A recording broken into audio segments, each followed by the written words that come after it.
حضرت جبریل علیہ السلام نے یو ځل نبی علیہ السلام تپوس وکړو، وی جبریل زما د قرآن په تا څه اثر شته؟ زما د قرآن نه او زما نه تا ته څه فایده شته؟ وی او د الله رسوله شته. وی هغه څنګه؟ وی ستا قرآن چې نو نازل او ته نه وې راغلی نو زه به یارېدمه، ما به وی خدایه ډېر خلک دي چې ستا ډېر غټ غټ عبادتونه کړي دي او خدای د دوزخ خشاک ته جوړ شوی دی لکه ابلیس، 80,000 کاله عبادت یې وکړو. یارېدم به چې الله بېشکه زه خو ستا عبادت کوم، زه خو تا راضي کوم، خو الله د خاتمې پته مې نه لګي. ډېر لوی خلک دي چې هغې عبادتونه وکړل الله برباد شو. برسیسا ته وګوره، لکه زه مثال در کوم، جبریل لا نه وایي، برسیسا ته وګوره، بل ته وګوره، بل ته وګوره. جبریل علیه السلام وایي چې ما وی الله ډېرو خلکو څه عبادتونه وکړو، ډېر عمر یې وکړل، لاړل برباد شو. یا خدای زه چېرته خراب نه شم. وایي چې په تا قرآن نازل شو که نه نو زه خوشحاله شوم. ولې قرآن کې دا آیت راغی چې انه لقول رسول کریم ذي قوة عند ذي العرش مکین مطاع ثم امین. د دې نه زه مراد جبریل ته مراد دی چې دا یو استازي دي او پیغمبر علیه السلام ته لولي، یو استازي جبریل او دا کریم په الله ډېر معزز دی او د ډېر طاقت خاوند دی او امانتګر دی او د خدای خبره مني. وایي چې دا آیت نازل شو او دې کې زما ذکر وشو چې جبریل کریم دی، په الله عزتمند دی، امانتګر دی او د الله استازی دی. او قرآن وایي باس وی زما زړه مطمئن شو، زه خوشحاله شوم. مې ګوره د قرآن فایده حضرت جبریل علیه السلام ته هم رسېدلې ده. د نبي علیه السلام د نبوت سره چې قرآن نازل شو فایده حضرت جبریل علیه السلام ته هم رسېدلې ده. څومره د لوی طاقت خاوند، دا د خدای قدرت او طاقت. هغه ځای نه دلته د سترګې د رب نه زر را رسېږي او نور طاقت یې څومره دی. د لوط علیه السلام قوم الله ورته ورشه واړوه نو وزر یې ورته علم که نو چت یې که پړ مخ یې راوغورځوي. دومره طاقت خدای پاک ورکړی. ذي قوة د طاقت خاوند رب العالمین وی ذي قوة د طاقت خاوند. چې الله د چا طاقت صفت کړي نو خو طاقت به پکې وي که نه. او عادیانو سمودیانو باندې ورشو چغه وه، یو چغه یې پېوواله ټول یې تباه او برباد کړل، غرق شو. دا د خدای قدرتونه درته نن د خدای عظمت ته نن پرې بیان کې ویل تمارو چې زمونږ الله څومره د عظمت خاوند. بهر کیفو نو ما ته ورشري مسجد ته ورننوځه او چکر ولګوه. جبریل څومره تیز رفتار، څومره تیز رفتار. نو وی لاړمه نو وی زر کاله مې چکر یو طرف ته ووت نو اخر معلوم نه شو، نو زر کاله په دې بل طرف لاړمه نو اخر معلوم نه شو، نو زر په دې بل طرف لاړمه نو زر کاله په دې بل طرف لاړم، خو د الله رسول ما د هغې انتها معلومه نه کړی شو. الله څومره لوی جنت بالکل اخیری سړی چې د دوزخ نه الله وباسي، بالکل اخیری انسان چې ډېر بدعمله ګناهګاري وباسي یې. حدیث پاک کې راځي، بخاري کې دی، په صحاحو کې دی، الله به وباسي. چې وی باسي نو د دوزخ په دې غاړه به یې کښېني، وی الحمدلله خدای چې د دې غم نه خلاص شو، خوشحاله دی. نو چې د دوزخ په غاړه کښېني نو نور خو خلاص شو، خو دا مخ یې دوزخ ته دی نو دا توبې ووایي. نو دی به چپی چپی چپی بیا به یا الله دا مخ خو را د دوزخ نه بل خوا واړوه. بنده وابلون خو بل سوال به وکړي، نه نه الله توبه توبه توبه بل چېرته کو نو مخ به وله الله واړوي. نو چې ما په واړوي نو مخامخ به یو خونه ښکاره شي، هغې سره به یو خشته غوندې ولۍ او به هم د هغې خشته شرلار کړي دي. اوهو څه غلطه مې وکړه نیکبخته، که دغه شی مې یاد کړی وي نو چپی چپی چپی نو یا الله هغې ونې لکه دې بوتله او دغه اوبه بنده تا چې وی بل سوال نه کوم، بس الله بل نه کوم. اوبه کې ګورې نه قسم دې که بل مې وکړه. دا ځکه زه وایم دا قسم وغیره چې په حدیث کې د مواثیقو ذکر دی او د عهودو ذکر دی، قسمونه به وخوري، قیه کې وعدې به وکړي نه بل به نه کوم. الله فرجو ښه دلته یې راولی چې هلته راشي ونې لاندې شو، هغه یخې اوبه وڅکي کې ولامبي نو وسر کې شي سړی، بیا به ورته د هغې نه مخکې یو بله غټه اونه ښکاره شي، هدې نه به ګورئ، د هغې نه ښکلی نیر به ورته ښکاره شي. بنده که د هغې سوال دې کړی وي، نیمګړی کار دې وکړو غټ خو په یو ځل کولی نه شي یریږي که زه غټ سوال وکړم مسله چې الله غوسه چې بیا ور دننه کې بیا به څه کېږي چپ پی یا الله زارې ونې ته مې بوځه هغه اوبه هم ښایسته دي ای بني آدمه تا چې وختي وي چې بل سوال نه کوم یاره بس الله بل نه کوم ورې بل به وکې نه قسم بکا ستا په ذات که بل مې وکړه هلکه ګورې بل به وکې ښه به خدای قسمي کړي هلته به یې بوځي هغه ځای ته څنګه بوځي لږ ساعت تېر کړي چې وګوري جنت دروازه به ورته ښکاره شي دا مې څه غلطه وکړه خوشحالي خو هغه ده د جنت دروازه ده د جنت ونې به وویني او د جنت میوې به ورته ښکاره شي او خوشحالۍ به ښکاره شي دا مې څه غلطه وکړه یا الله قربني الى باب الجنت پروردګاره د جنت دې دروازې ته خو ما نږدې کا فوراً به آواز وکړي الله د جنت دې دروازې ته خو ما نږدې کا ای بنده تا چې بل سوال نه کومه اوس دې بل سوال وکړه الله بیا بل نه کوم بس دا آخري سوال دی ورې بل به وکړي ښه به خدای پاک ورته کلکۍ او دی به دا قسمونه او دا قرآنونه چې خوري به ښه قسمونه به وخوري الله او فرشتو ته وایي چې ښځه ورنږدې کړي چې جنت دروازې ته ورنږدې کړي او د دننه وګوري اوهو خوشحالي خو دننه ده داسې به سر ورته کړي داسې غوندې وبه ګوري ورته خوشحالي خو دننه ده دا زه باید راستین ټول خلک دننه دی نو دی به چپي بیا به یا الله د جنت ته خو مې ور دننه که الله به څه وایي ما اغدرک یا فلان ای فلان کی څه دوکه بازې څه دروغجنې ای تږې جنه تا چې بل سوال نه کوم یو سوال کې یا نه کوم بل یو سوال کې اوس جنت ته داخلېدل غواړې دی به څه وایي یا الله سپېره رانه مه جوړوه که نه الله په خپل بندګانو کې رانه سپېره ولې جوړی چې بار ناست دي غواز تیره دی ما ور دننه که رب العالمین به ورته وایي ښه دننه کوم دی خو غواړه څه غواړئ چې الله ور دننه کړي څه غواړئ نو دی به وایي چې الله بس ما ور دننه غواړه شابه څه غواړئ نو دی به وایي یا الله دونه شی راکړې دومره شی راکړې نو الله به ورته یادوي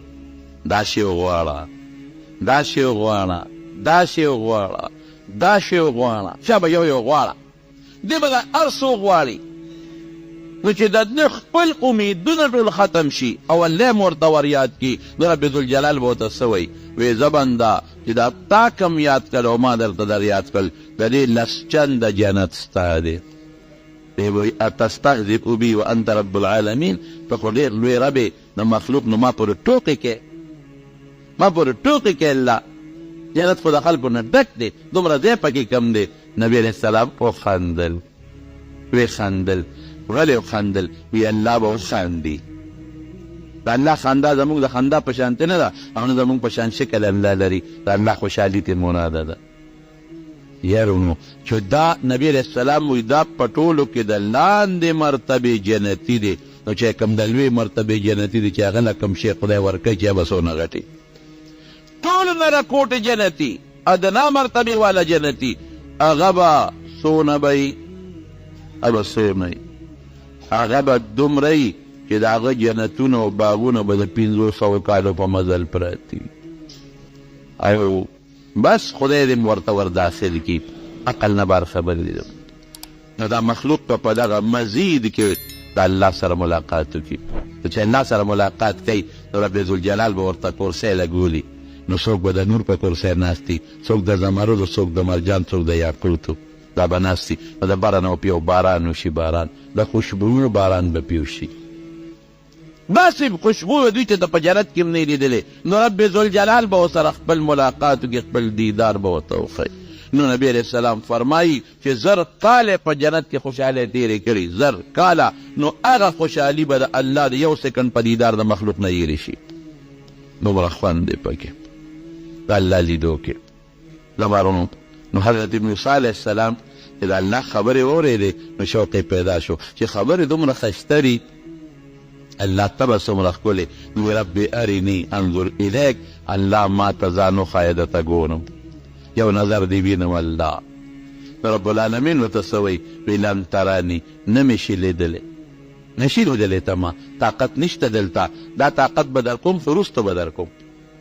دا به جنتیانو لم ورکوم خو وروسته به ورکوم لن تراني نشي لیدلی ما دی بیا وایي چې نه الله ما ته یو جنک ځان وښایه الله ورته څه وایي وایي ښه ده داسې کومه دی غر ته ځان ښیمه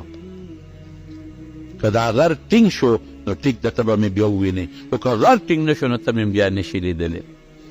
نو الله پاک فلما تجلى ربه للجبل جعله دكا وخر موسى صعقا چې غر ته الله یو جلک خپل دیدار ور وړاندې که نو غر ټوټې ټوټې شو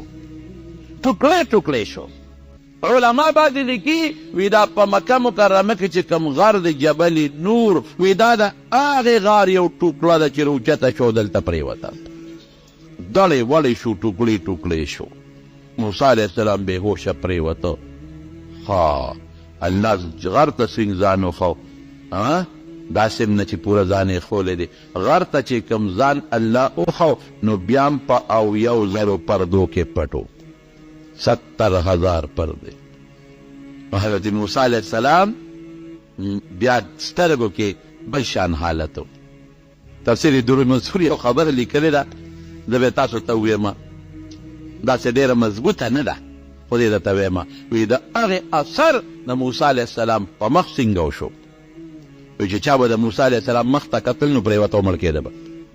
حالانکې موسی علیه السلام هغه جلک ولید چې الله غر ته کوم وښو او حضرت موسی علیه السلام به ډېره موده مخ پټ ساته د خپلې بیبي نه به یې مخ پټ ساته دا یو اثرات پې وشو وما قدر الله حق قدره د خدای مخلوق د الله کائنات نور ته وګوره سپومې ته د انسان ته وګوره څومره ښکلې شکل یې راکړی یو مور او پلار نه پیدا دي د یو رنګ یو شان د بلبل شان د یو خوی یو شان د بلبل شان یو مور ګیره کې لتې والي دورونه شکلونه کله یو شاني کله شکلونه هم بدل خویونه خو خامخا بدل یو نیک سړی یو بد سړی یو نرم خوی یو بد خوی یو نه مسلمان جوړ شي بل نه کافر جوړ شي په یو عمر زیات د بل عمر کم دا د الله نظام قسم په خدای ته د شکلونو کمې وسره او خیر دته ده چې په شکلونو یو شانم پیدا کولی شم مرغو ته ګوره ماشو ته ګوره میږو ته ګوره دا هم ښیږي داسې هم کولی شم او داسې هم کولی شم چې شکلونه جدا جدا پیدا کړم او داسې هم کولی شم چې صرف لوڼه به وي او زوی به ني او داسې هم کولی شم چې زامن به وي او لور به ني او داسې هم کولی شم چې لوڼه به زیاتې زامن به کمي او داسې هم کولی زامن به زیاتې لوڼه به کمي او داسې هم کولی شم چې ډېر بچي ورکړم او په یو ساعت یې تېوالم او داسې هم کولی شم چې یو بچی ورکړم او د هغه نه وله بله نسل پیدا کړم کولی شي الله که نه شي کولی څه وایي دا وایي هسې بېسه اتفاقي پیدا دی اتفاقي بچیه چې اتفاقي پیدا کېدې دا خپې چتم په اوږو کې پیدا نه شوې دا لاسونه چتم په دې ملا کې پیدا نه شو دا سترګې چتم په دې سټ کې پیدا نه شوې دا غوږونه چتم په دا کونډو کې پیدا نه شو الله هغه ذات دی اتفاقي نشته غاو میخ او ګډ او چیلې جامې نشي جوړې پرتوګ نشي جوړې د حیا د حفاظت لپاره له خدای لکې پیدا کړې ده انسان له د حیا ځای نه خدای کم ځای پیدا کړی دی کم ځای پیدا کړی دی چې ستا حیا محفوظ وي لږه نه ډېر او د وجود هغه اندامونه چې هغه ډېر زیات حساس دي لکه هغه نری رګ سپینل کارډ دا تاسو شارک چې ورته وایي دا ډېر حساس دی د انسان ژوند دی پې هغې له څونه کلکې کلکې د ملا مغرې ورکړي دي په هډوکو کې دننه چې دته نقصان ونه رسي او زړه او اینا دا د انسان هغه اندامونه دي پړپوس چې ډېر نازک دي او ډېر قیمتي دي هغې له د پختې غوندې غرونه ورکړي دي چې دا په پښتو کې بند دي چې دې له زور ورنشي الله نظام ته څه نه ګورې اتفاقي پیدا شو دلته پوزه پیدا ده دلته سترګې پیدا دي او دلته کې جبه پیدا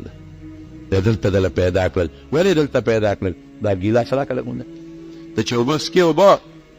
په ګیلاس کې چې ته کله اوبه څکې وراوته د دې فایده درته څه بس ګیلاس کې چې ته کله اوبه څکې دقسې اوبه والې نو داسې ځان ته ونیسې نو په دې سترګو درته پته ولګي چې لوښی خیرن دی او که دا پاک دی او اوبه خیرنې دي که اوبه پاکې دي دقه سترګو سره ماته سترګو دلته فایده ده په دې نورې فایدې هم شته خو دلته غټه فایده دا ده چې ما ته به دا لوښي ښکاره شي نو چې لوښي خیره ني نو دی ملکه نیازلي واله ماله پکې دغه راکړه خبره کوم دا واله دا لوښه شیرن دی وایي به خیرنې دي نورې راله راکړه او چې پاکې وي که نه ګوره په سترګو پته ولګېده نو بیا زه داسې لګي راوچتې کړم نو چې راوچتې کړم نو الله پوزه پیدا کړې ده دا پوزه بیا لیبارټري ده دلته ما ته پته ولګي چې د اوبو کې څه بدبویي شته او که پکې نشته اوبه په واحد په دنیا کې هغه شی دی چې نه خپل رنګ لري نه خپل خوند لري نه خپل بوی لري بل رنګ قبلی ار یو چې پکې اچې بل بوی قبلی ار بوی چې پکې اچې بل خوند قبلی ار خوند چې پکې اچې چې نږدې کې نو په پوزه ما ته پته ولګي ګوره چې دا بوی پکې شته که نشته هلکه سپینې خو دي خو بوی دی پکې واله دا لرې کوه پاکې اوبه راواله او که بوی پکې نه نو بیا په ژبه ورنږدې کړمه نو په خوله کې ژبه کې بله لیبارټري پرته ده هلته ما ته پته ولګي چې خوږې دي که ترخې دي نو که ترخې وي نو ټوک ټوک نارې کړم هلکه لرې که دا اوبه ترخې دي نه څکم نورې راواله او که نه ترخې ني نو وردنې کړم نو ګوره د انسان د وجود دپاره څو څیزونه دلته خدای کېښودل واروسم 3 څیزونه شو په سترګو د ترنګ معلوم شي خیرن دی که نه په پو د بوی معلوم شي چې ستا بوی پکې شته که نشته او په سکه د تېرېدو نه مخکې ژبه ده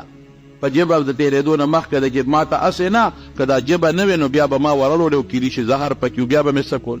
په دې ژبه پته ولګي چې زهر پکې شته او که پکې نشته نو که دا خو ژبه د شاته وه نو ځان سره به د هر وخت ماشوم ګرځی بچې ته راشې د ما په دې ژبې ته دا ګیلاس ونیسه لږ یې وسکمه چې خوږې دي که ترخې دي او که سترګې دې په دا سټ کې وي نو ماشوم له به دې بیا ځان سره به دې بچې ګرځاو چې راشه بچې دا ګیلاس مې دې سټ ته ونیسه دې سترګو ته چې ورته وګورم چې سپینې دي او که شنې دي او که پوده دې په دا خېټه کې وه نو دا شرم به دې ډېر چې د بوی دپاره به ډېر وخت لمن اوچتول او پورې ته به د ګیلاس دیوم دا به دې بل شرم وایه که نه اوس د اتفاقي پیدا کېږي که الله پیدا کړي دي الله پیدا کړي خالق الله ته خو یو پوټینې غوندې دا ماشومان د دې کاغذ نه جز جوړ کړي جز مونږ چې وړو مونږ به د دې کاغذ نه جزونه جوړول او دیکه به م ورکړه او به بره لاړ او را پرېوت نو ته خو یو راکوټې جز بې لاسو نشي جوړولی دا برونه کائنات هسې بې څه جوړ شو یو پتنګ یو د 10 روپو د 20 روپو یو پتنګ دا خو ته بغیر کاریګره نشي جوړولی دومره اسمانونه بې کاریګره جوړ شو ځمکې ته وګوره او د اسمان ته وګوره اسمان چې الله پیدا که الله وي بغیر عمل ترونها ستن پکې شته نشته دومره لوی کائناتو والا اسمان ستن نشته پکې رنګ چې خدای ورکړی ده چې کوټه جوړه کړم چې رنګ ورکړم نو بیا واپسې کال کې رنګ ورکومه د الله دا رنګ نه زړېږي نه زړېږي او بیا او څونه ښکلی دی چې دا باران وشي او د اسمان ته وګورې او د الله د انور ته وګوره څومره په دې ځای د انور روان څومره سپیډ کې روان دی د انور څومره په تیزۍ روان دی او د خپل ځای نه پوټې فرق نشي کولی لږ غوندې معمولي هم نشي لقېدی دا انسان الله پیدا که د مور په ګېډه کې یو ځای کې مې بیان کوم په دې آیت مې بیان وکړ چې وان کنتم فی ریب من البعث فانا خلقناکم من تراب الله وایي که ستا په دې کې شکي چې زه به د قبر نه څنګه واپس ساتم نو دې ته سوچ کوه انا خلقناکم من تراب د خاورې نه مې پیدا کړل نو چې تا د خاورې نه پیدا کولی شم نو واپس ته نشم بیا دې کولی ثم من نطفة بیا د نطفې نه ثم من علقة دا نطفې نه بیا د وینې ټوټه جوړه شي ثم من مضغة بیا ته د غوښې ټوټه جوړه شي 40 ورځې نبي علیه السلام فرمایي د وینې نطفه ده بیا 40 ورځې بیا علقه 40 ورځې نطفه ده 40 ورځې علقه ده 40 ورځې د غوښې ټوکړه ده مخلقة وغیر مخلقه نو بعضې ضایع شي او بعضې کې الله 120 دن شپږ شلې ورځې پس سا ور واچوي نو چې شا پکې ور واچوي نو بیا د الله په نظام د مور په ګېډه کې وي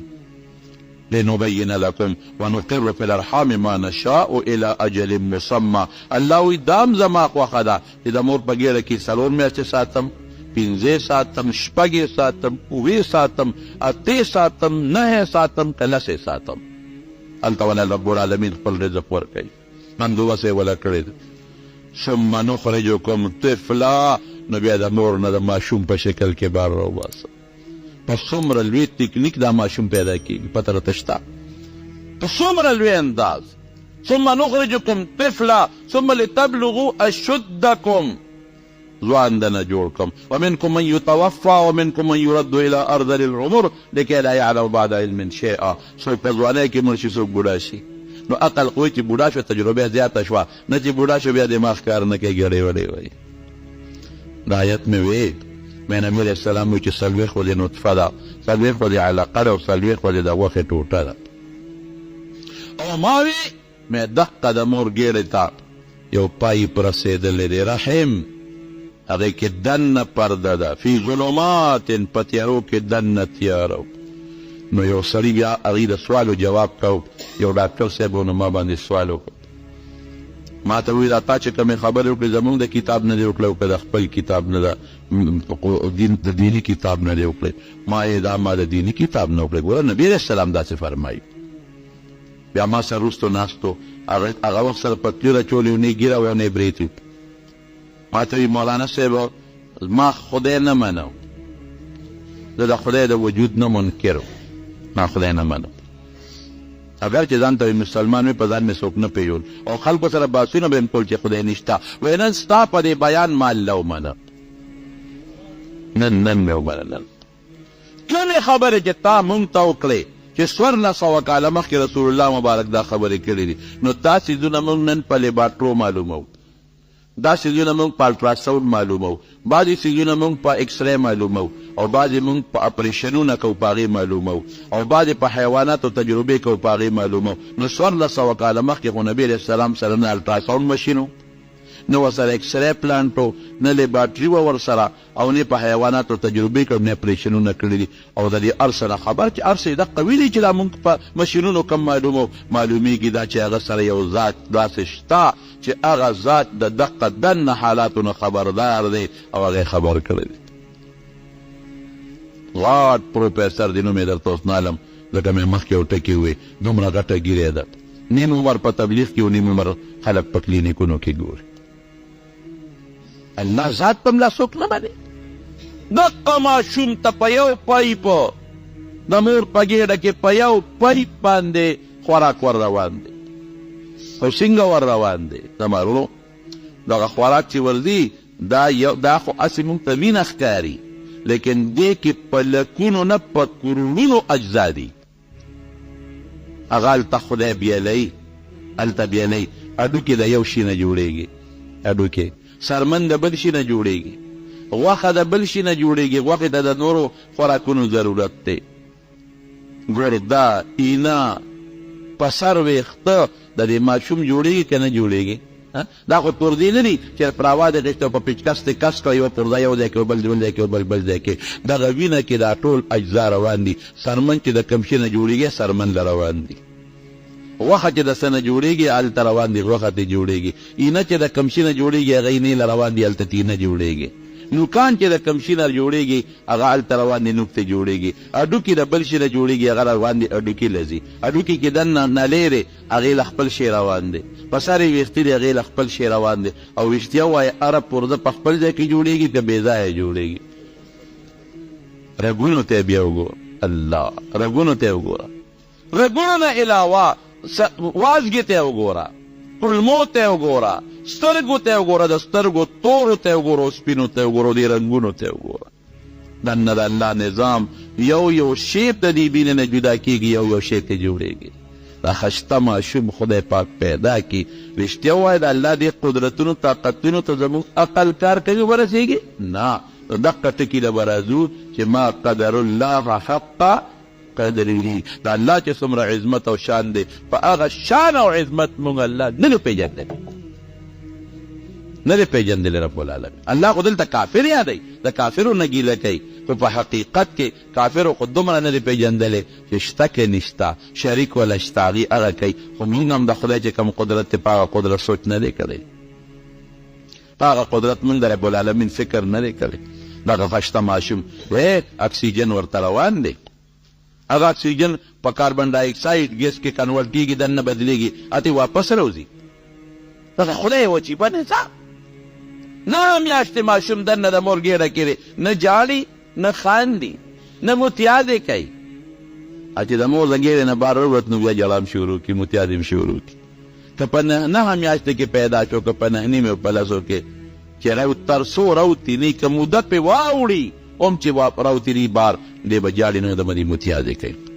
عقل خو دا وایي چې نه خو نه پې موده ور واوړېده نو زه دا متیازې خو دننه شروع کړي، ټیم یې پوره دی، دا جړا خو یې دننه شروع کړي که نه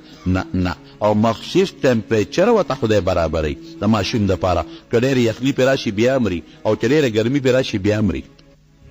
اگر ټمپریچر خدای پوره کوي. اوړي کې په سخته ګرمۍ کې هم دا نشته چې زنانه ته اے سی ولګوه، ګورې دننه به په ماشوم ګرمي زیاته شي او مړ به شي. او په سخت ژمي کې هم دا نشته چې د ښځې ته هیټر ولګوه، ګورې ماشوم باندې به یخني زیاته شي، ګرمي به کمه شي، ماشوم به مړ شي. که سخته یخني واورې او ګلی دي او که اور په شکال دی، ماشوم له به هغه د مور ګېډې رحم ته خامخا الله د هغې مناسب ګرمي او یخني وررسوي. دا کار څوک کوي؟ جواب راکوي الله رب العالمین. دا الله ډېر لوی عظمت دی زما. یو ساعت سره چې غواړي پس دنیا به روانه کي، قیامت به راشي، اذا السماء انفطرت، دا به ختم شي، دریابونه به دې لوخاله شي، لوخاله ختم، دا غرونه به دې داسې شي کالعین المنفوش، لکه وړی چې الوځي، دا به ختم شي. دا انوار او سپومې به ډکړې ډکړې به شي، دا ځمکه به ختمه شي، ټوټې ټوټې به شي. دا د الله پاک کړیږي پې نه الله. انما قولنا لامر اذا نقول له کن فیکون. الله وایي زما خبره چې زه یم شنو کېږي به، دی نو پکې نه. دا د الله ډېر لوی قدرت دی. بله شپه خو بیا زلزله ولید که نه، دا را روانې دي که نه. یو 150 میل لاندې وه، بل ځل څومره لرې وه 300 میل لاندې وه. یو دقه یې ورکس بني، یو چقه یې ورکس بني، او که ستا دې زړه یو چق ورکه نو سهار به د شپې پاسې نو د شپې وده کېږي نو ده به یو ساعت چې را پاسې مړ به پروت وي. ای بابا خو نه پاسې یوړه کوه ها وړه وی بابا خو مې مړه دی هلکه شبري داسې ګنرې شوي. خیرونو ګورې زمونږ د هر څه د الله په قبضه قدرت او د الله ډېر لوی طاقت او قدرت دی. مونږ به الله په دې پېژنو. زمونږ عقل خو نور کار نه کوي. نبي علیه السلام مبارک چې به کله پېشمني پاسېدې ستورو اسمانونو ته به یې کتل او دې لمر ته نو څه بیا وې ان فی خلق السماوات والارض واختلاف الليل والنهار لآیات لأولی الالباب. دا ورځ نیمه چې بدلېږي را بدلېږي، او دا نور او سپومې او دا کائنات دا د عقلمندو دپاره د خدای د قدرت غټې غټې نښې دي. موږ به په دقې پېژنو، په دې به پېژنو. نو کافرو ته الله یو ګیله کوي وما قدر الله حق قدره. ای کافرانو تاسو د الله د خپل شان مطابق نه دی پېژندلی. تاسو خو به د مخلوق ګمان کوئ چې مخلوق ښځه غواړي نو خدای لم ښځه شته، مخلوق لونه غواړي نو خدای لم لونه شته، مخلوق بچي غواړي نو خدای لم بچي شته، مخلوق ناجوړه کېږي نو خدای هم ناجوړه کېږي، مخلوق فاني کېږي نو خدای هم فاني کېږي، مخلوق کله عاجزه شي نو خدای نه نه نه. والارض جميعا قبضته يوم القيامه. وایي د قیامت پر ورځ به ځمکه په دغه لاس کې نیولي. والسماوات مطویات بیمینه. او په دغه لاس کې به یې د اوه اسمانونه راغونډ کړي به سبحانه وتعالى عما يشركون. الله د هر عیب نه پاک دی. ګورې هېڅ عیب پکې نشته. الله د مخلوق په شان نه دی، نه ښځې ته محتاج، نه خواهش ته محتاج، نه بچي ته محتاج، نه زوی ته محتاج، نه انسان ته محتاج، نه خوب ته محتاج، نه ستړي کېږي، نه وږي کېږي، نه پې لوږه راځي، او نه الله له خوب راځي، او نه چاته حاجت شته دی. سبحانه د هر عیب نه پاک. وتعالى عما يشركون. دا مشرکان چې کوم څیزونه الله سره شریکوي دا خدای سره نه دي برابر. الله ډېر لوی دی. نو موږ د الله عظمت د الله عظمت په څه کوو؟ موږ به الله الله الله اکبر به وایو، موږ به سبحان الله وایو، موږ به الحمدلله وایو، موږ به لا اله الا الله وایو، موږ به لا حول ولا قوة الا بالله وایو. د الله د عظمت کلمات دي. دا به وایې ښه دا ځان له مقرر کې لا اله الا الله چې د عبادت لایق به د الله د ذات نه بل څوک نشته. عبادت به هغه ذات ته کې چې هغه دقه عظمت لري، بل څوک عظمت نه لري. سبحان الله به وایي چې الله د هر عیب نه پاک دی. الحمدلله به وایي چې څومره ښکلي صفتونه دي ټول د الله دي. الله اکبر به وایي چې الله لوی دی. لا حول ولا قوة الا بالله به وایي. دا ټول خشته الله علمان ښکلې معنی لري. لا اله الا الله وحده لا شریک له، الله یو د شریک نه لري. له الملک، بادشاهي الله لره، وله الحمد، صفتونه هم د الله دي. وهو یحیی و یمیت، جمدی کولم الله کوي، مړه کولم الله کوي. وهو على كل شيء قدیر، پاس څیز باندې طاقت لري. دا الفاظ لږ د خپلو جوماتونو د علماو د امامانو نه لږ یاد کړئ ښه، او لږه معنی هم ته یاده کړئ. موږ صرف جومات ته بس مانځله لاړ شو، منډه ترې وو، د دې علماو نه موږ څه فایده وانغېسته. جومات درته داسې ښکاري لکه سړی چې د شاتو یا لکه سړی چې د سرو مچو تکبین باندې ناست وي، منډې ترلې ته وایي. او جومات داسې سړي ته ښکاري لکه چې بس دا یو د بیګار ځای دی. حاجي تاڼه ته خو هم دې منډه وې جبلي. نو حاصل د خبرې دا دي زما وروڼو چې د علماو نه فایدې والی. دا ما چې کوم تسبیحات درته وښول، دا تسبیحات لږ زده کړې، تاسو له به انشاءالله ټولو له درځي، او د دې په معنا د خپلو علماو نه ځان پوه کړې، او دا وایه چې الله پرې خوشحاله شي. قسم دې موږ الله ډېر خفه کړی دی، الله هم ډېر خفه کړی دی. په کار دی چې موږ الله خوشحاله کړو، نو د خوشحالولو په ځای موږ ګناه کوو، موږ یې نور هم خفه کوو. نو په دې اورادو باندې الله خوشحالېږي، او اصل الله په قبضه قدرت کې دی. الله دې زموږ نه راضي شي. دعا وکړئ رب العالمین ته زموږ نه راضي شي. خدایه ته مو ته د ډېر لوی طاقت مالک الله، د ډېر لوی قدرت مالک الله، ټول کائنات ستا په قبضه قدرت کې دي. الله زموږ سټوکي ستا په قبضه قدرت کې، زموږ بچي او زموږ مالونه، زموږ عزت ذلت هر څه ستا په قبضه قدرت کې دي. خدایه په شریکه دنه دا سوال کوو چې زموږ ایمان نصیب کړه. خدایه موږ د کفر او د شرک نه وساته. یا الله ستا بچی زمونږ ستا په طاقت او په قدرت کې دی. الله زمونږ بچی کامیاب او صالحان کا، دیندار یې کا خدایه. او که د چا بچی دي الله ته وله بچی ورکا، که د چا زامن دی الله ته وله زامن ورکا. یا الله زمونږ صحت او زمونږ وجود ستا په قبضه قدرت کې دی. نو الله که څوک بیماران دي ته وله روغ صحت ورکا، الله ته وله شفا ورکا. اله العالمین چې څوک زمونږ زړونه د ټولو مسلمانانو ستا په لاس کې دي الله. نو چې څوک په څه قسمه ټینشن کې او پریشانۍ کې مبتلا دي، خدای د هغې نه په خوشحالو خلاص کا. یا الله زمونږ ښځې زمونږ لوڼه ستا په لاس کې دي، نو خدای ته پې د حیا څادر ورخور کا. یا الله زمونږ وجود ستا په لاس کې دی، نو خدای ته روغ صحتونه مونږ له راکه. اله العالمین جنتونه ستا په لاس کې دي، دوزخونه ستا په لاس کې دي، نو خدای خپل جنتونه راکه او د خپلو دوزخونو نه امان راکه. الله عذابونه ستا په لاس کې دي او امن هم ستا په لاس کې دی. الله د عذابونو نه مو ساته، امن و امان راکه. خدای څومره دوستان چې دلته راغلي دي، بعضې ملګري زموږ د ډېر لرې ځای نه راځي، الله په یو قدم وله اجر ورکړي. الله د دوی حاجتونو مقاصد یې پوره کړي. خدای موږ د دنیا او د آخرت د عذابونو نه د فتنو نه په امن و امان کې وساتي. داسې ښکلي واقعاتو اورېدو دپاره زموږ چینل سبسکرایب کړئ او خپل